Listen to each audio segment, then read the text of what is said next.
Bienvenidos al módulo número 7. En este módulo vamos a cubrir lo que serían tres clases. Vamos a ver IA para SEO, para Programmatic SEO. Vamos a ver prompts escalables, cómo podemos evitar duplicados y también vamos a ver un poco cómo podemos hacer un QA o un QA manual para poder verificar que lo que estamos creando realmente tiene sentido y no únicamente vamos a fiarnos de lo que la IA está creando. Esto es muy importante, por lo cual vamos a ver cada uno de estos pasos de una manera bastante detallada, o al menos lo más detallada posible y lo más detallado que sea necesario. Primeramente, vamos a dar un recorrido porque hace unos días que no subía clases de este proyecto. Tenemos, por ejemplo, un proyecto que lo tenemos creado por URL de cada país. Por ejemplo, si venimos a un país, vamos a ver, por ejemplo, Andorra. Vamos a ver que nos dice que está en Europa, sudeste de Europa, y nos da más información. Como habíamos visto y configurado, todas estas opciones son enlaces internos que eventualmente me van a poder posicionar o me van a permitir posicionar por un abanico más extenso de palabras claves. Por ejemplo, si yo hago clic en idioma catalán, me va a enviar aquí y me va a decir qué lugares hablan, en este caso, catalán. En este caso, yo recuerden que podría haber creado un bloque de los países de Europa, podría haber creado mucho más información. Por ejemplo, si yo vengo a esta sección de Polonia, aquí me va a decir nuevamente el idioma, me va a decir la moneda y más información.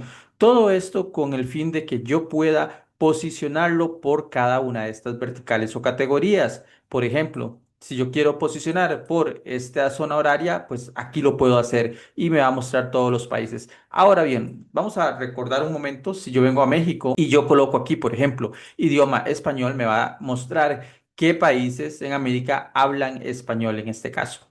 Si yo doy clic, por ejemplo, en Colombia, aquí nuevamente me muestra la lista de países además de Colombia que también hablan español. Yo podría ir a ver más información, lo mismo podría hacer, por ejemplo, con el tipo de moneda, con la zona horaria y demás. Por ejemplo, si yo hago clic aquí, me va a mostrar que el peso argentino, pues solo se utiliza, pues, Argentina. Entonces, esta es la información y quería como dar un refresh, como refrescar un poco la información que habíamos visto en el módulo anterior. Dicho esto, en esta clase, la IA implementa, pero no reemplaza las plantillas del módulo, las que habíamos creado en el módulo 6. Genera texto enriquecido que luego se inserta en el bloque existente. Quiero decir, una plantilla actual del proyecto se puede crear de manera determinada. ¿Para qué? Para que los prompts, para que la IA nos ayude a acelerar este proceso. Aquí lo podemos ver de una manera bastante sencilla.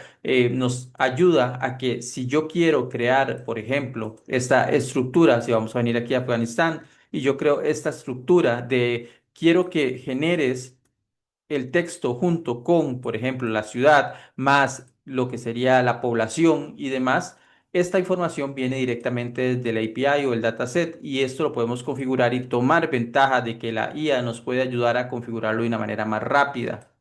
Entonces, es importante también tomar en cuenta que una regla de oro, por así decirlo, de los datos estructurados de la API tiene que estar bien ordenado antes de que lo podamos consumir. Creo que esto fue uno de los primeros temas que hablé al iniciar este curso. Si los datos que vamos a consumir o que va a consumir nuestra API no están bien, no son correctos, vamos a tener problemas porque no vamos a poder traer los datos de una manera adecuada. Entonces, es importante también mencionar que no hay que usar la IA para todo. Podemos tomar ventaja para, por ejemplo, al momento de crear código, siempre y cuando lo verifiquemos y vemos que está creado de una manera adecuada, pero tampoco abusar de ello. Es decir, no crear o no permitir que la IA decida dónde crear enlaces internos, qué tipo de esquema y todas estas cosas. ¿Por qué? Porque aquí tiene que haber criterio. La IA es una extensión, por así decirlo, un brazo adicional que nos permite avanzar de una manera más rápida, pero siempre necesitamos el criterio de un experto, porque sí, la IA se equivoca y se equivoca más a menudo de lo que a veces pensamos. Si yo aquí estoy creando toda esta data que la estoy trayendo desde el dataset, yo puedo permitir que la IA me ayude. Por ejemplo, si yo vengo al proyecto, yo le puedo decir aquí, tráeme tal información, puedo utilizar el asistente, por ejemplo, y esto me va a permitir a mí explorar el proyecto de una manera más rápida y acelerar el proceso mucho más rápido de si yo voy directamente uno por archivo y comienzo a editarlos. Entonces, es importante que lo tengamos en cuenta. Sí se puede hacer el uso, pero tenemos que tener ese criterio. Por aquí coloqué algo bastante importante que es una pregunta que cuándo tiene sentido utilizar AI o IA en proyectos de Programmatic SEO. Y es importante mencionar, al menos desde mi punto de vista, que cuando se necesite una narrativa única y escalar intros, guías, comparativas, que las plantillas solas no cubren, siempre anclada a los datos verificables. Es decir, si nosotros tenemos una plantilla que no tiene esta información, podemos utilizar AI para que nos ayude a traer esta data y la podamos pintar en nuestro frontend, tal como lo estamos haciendo con este proyecto. Ahora bien, vamos a ver un poco lo que es el tema de prompts escalables. Los prompts son, por así decirlo, pequeñas instrucciones o pueden ser grandes instrucciones que le enviemos, en este caso, a un sistema de AI como por ejemplo ChatGPT, Gemini, Cloud o todos los demás que existen. Nos permite interactuar de una manera que para nosotros como humanos podemos entender lo que la máquina interpreta. De esta manera sentimos que estamos como en un chat realmente. Vemos esa hasta esa humanidad, entre comillas, que a veces pueden simular estos sistemas. Entonces, con este tipo de prompts, nosotros podemos enviarle instrucciones a un sistema de AI, por ejemplo, como ChatGPT, para que comprenda qué es lo que necesitamos. Y esto nos ayuda muchísimo a escalar y a mantener, en muchos casos, el orden de lo que estamos creando. ¿Por qué? Y les voy a explicar. Uno de los problemas, al menos que yo he visto más grandes cuando trabajamos con sistemas como ChatGPT, cuando trabajamos con sistemas de AI, es mantener lo que es el flujo de trabajo. Quizás ustedes pueden hacer un experimento o un ejercicio. Pueden ir a ChatGPT y utilizar un chat para crear un reporte. Luego abren otro chat diferente y tratan de crear el mismo reporte. Verán que en la mayoría de los casos les va a dar algo bastante diferente. Para ello, nosotros podemos crear lo que sería un resource o una biblioteca donde nosotros podamos tener la estandarización de los proyectos que vamos creando.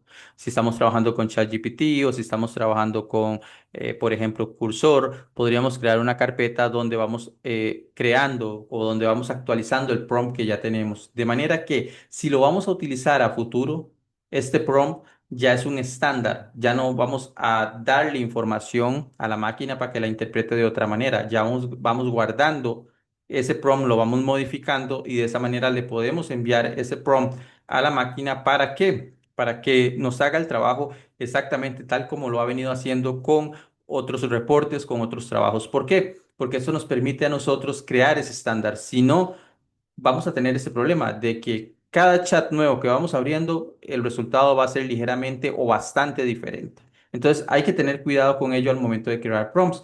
En lo personal, yo lo que hago es crear a veces una plantilla de resource y en esta plantilla de resource yo coloco, por ejemplo, lo que serían el prompt, por ejemplo, de estandarización para proyectos. He abierto aquí otro proyecto para poderlo mostrar de una manera más directa. Por ejemplo, yo tengo esta carpeta que se llama prompts. De hecho, vamos a hacerlo un poco más grande por aquí para que ustedes lo puedan ver.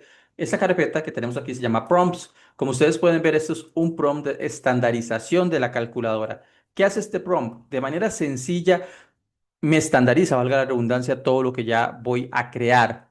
Por ejemplo, este prompt lo he utilizado para poder crear las calculadoras anteriores, mejorarlas y cada vez que hay una mejora, yo le digo al sistema que por favor me actualice con los nuevos cambios. ¿Para qué? Para que los tenga contemplados en el nuevo sistema o las nuevas calculadoras que eventualmente se vayan a crear. Entonces, de esta manera nosotros podemos ir, por ejemplo, yo puedo arrastrar aquí simplemente y decirle, crea una nueva calculadora con base en esta estandarización y necesito que la calculadora tenga estos atributos. Por ejemplo, la parte de la lógica obviamente va a cambiar en cada calculadora, pero me va a mantener a mí lo que serían los estándares, tanto de diseño como de funcionalidades.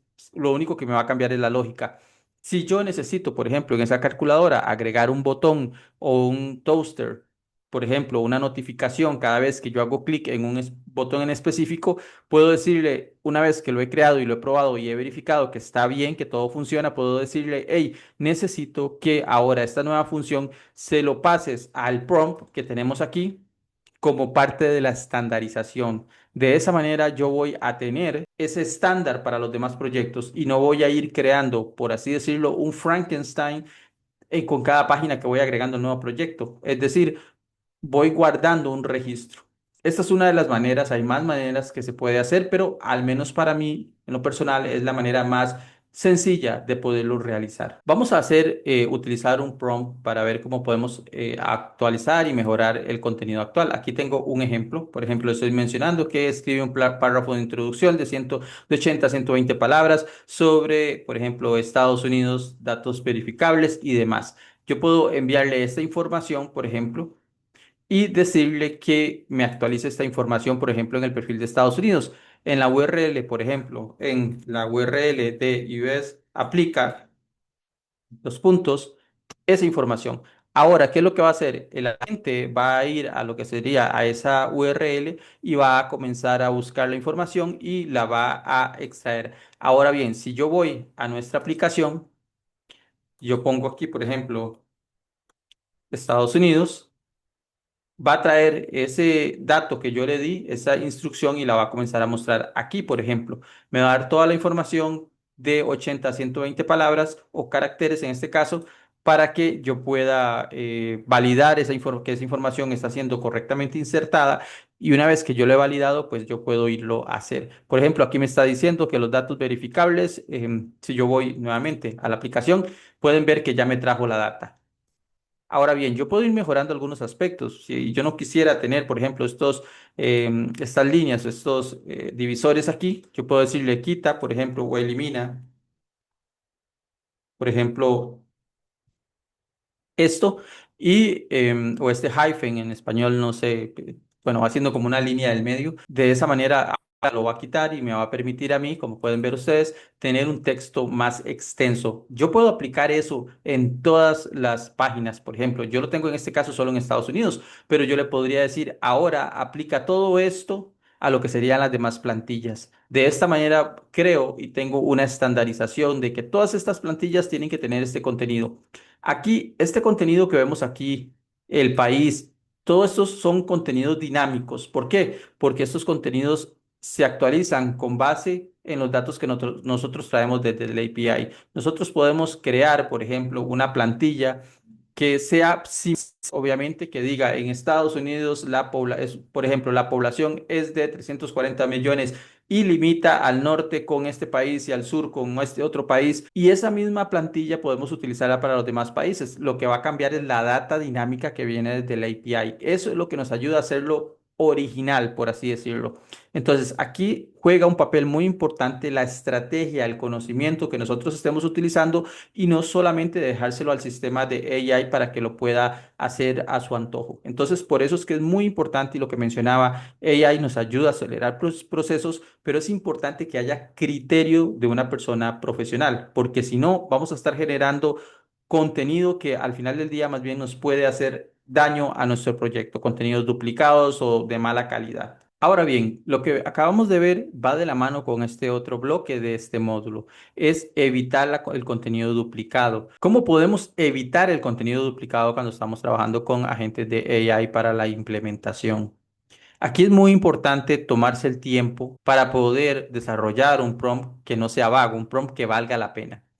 En el ejemplo tenemos un prompt de calidad versus un prompt de baja calidad. Vamos a ver primero el de baja calidad. Nos dice que es simplemente escribe sobre el país y listo. Y aquí nos ven que nos dejan la misma información.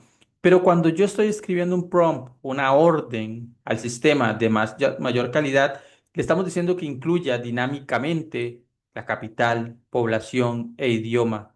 ¿Por qué? Porque eso nos permite traer esos datos que son originales, únicos desde el dataset para poderlo combinar con la plantilla en el frontend. Y esto nos va a ayudar a que sea contenido más original. Como podemos ver en el ejemplo anterior, se estaría repitiendo este mismo contenido para todos lo que sería todos los bloques, todas las plantillas, a excepción de quitarle el país. El país sí cambiaría, pero no es suficiente. porque yo quiero que haya más información. Entonces, en este caso, sí le diría que me incluya dinámicamente capital, población, idioma y demás. Y aquí estaría cambiando, por ejemplo, en esta parte, 340 millones, esto va a cambiar de acuerdo al dato de cada país. Va a cambiar con qué país tiene frontera, va a cambiar idioma. Toda esta información es dinámica, la podemos traer desde el dataset y es importante que lo configuremos de una manera adecuada para que tengamos un prompt de mayor calidad que, como les había mostrado hace un momento, nos traiga la información del dataset y no sea una información muy vaga, no sea una información que se vaya a ver muy similar a la que ya habíamos creado para otros países. Ahora bien, pasamos a la última clase de este módulo, que sería el QA manual o la revisión manual. ¿Por qué estoy hablando de QA manual si este módulo va de AI? Es importante mencionar, y como ya lo he repetido, que AI, estos sistemas se utilizan para poder acelerar procesos como una mejora, un potenciador para que nosotros podamos avanzar. Pero no quiere decir que va a reemplazar, al menos al día de hoy, el criterio de un experto o el criterio que nosotros vamos a tener del proyecto. ¿Por qué? Porque estos sistemas hacen lo que nosotros le vamos a decir, interpretan lo que necesitamos, pero en muchos casos no tienen ese sentido de lo que sería estrategia que si va a tener una persona que lleva, por ejemplo, 10 años haciendo SEO. Es importante que cuando nosotros estamos creando este tipo de páginas en Programmatic SEO, al menos podamos verificar de manera manual las páginas más importantes. ¿Para qué? Para ver que se han creado de una manera adecuada. Por ejemplo, si yo voy a la plantilla, aquí estoy en Afganistán, o por ejemplo voy a ir a otro país, por ejemplo, yo voy a decir que México es uno de mis mercados principales. Entonces yo voy a asegurarme de que aquí todo esté bien escrito, de que los datos carguen bien, de que está optimizado, por ejemplo, de la manera adecuada, que tenga una metadescripción, el canonical. Al final del día son pequeños detalles que nos ayudan a marcar una gran diferencia en estrategias de SEO. No podemos pretender de que vamos a tocar un botón y que el sistema de AI se va a encargar absolutamente de todo. Recuerden, el criterio profesional es muy importante y son cosas que un sistema de AI, al menos al día de hoy, no puede hacerlo o no lo hace de una manera eficiente. Entonces es importante que tengamos eso en cuenta, el criterio. Y bueno, con eso cerramos lo que sería la última clase de este módulo número 7. Estamos a pocos módulos de completar lo que es este curso de Programmatic SEO. Ya vendría lo que sería el módulo del 8 al módulo 12, en donde ya estamos cerrando lo que sería este curso. Entonces, si tienen alguna consulta, lo pueden dejar en los comentarios o bien pueden visitar mi sitio web rusmadrigal.com, el cual está en la descripción de este video. Cerramos este módulo por el día de hoy y nos vemos en el módulo número 8. Hasta luego.